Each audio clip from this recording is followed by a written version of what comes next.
भंडारा गोंदिया विधान परिषदेच्या निवडणुकीसाठी काँग्रेसकडून अद्याप उमेदवार नेमका कोण याविषयीचा संभ्रम कायम आहे।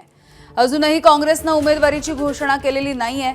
4 जूनला महाविकास आघाडीकडून नावे जाहीर होतील अशी माहिती काँग्रेसचे नेते नाना पटोलेंनी दिली।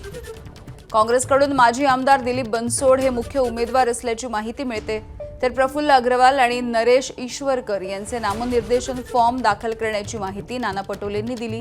त्यामुळे नेमका उमेदवार कोण याबद्दल 4 जूनला स्पष्टता मिळेल।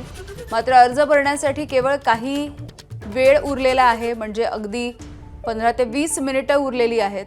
त्यामुळे अर्ज कोण भरणार याविषयी देखील स्पष्टता नाही आहे।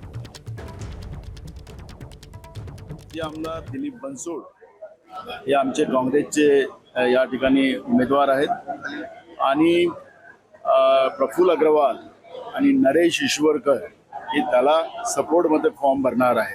4 तारखेला या सगळ्या गोष्टीचा एकदम क्लिअरिटी आपल्या सगळ्यांच्या समोर येईल।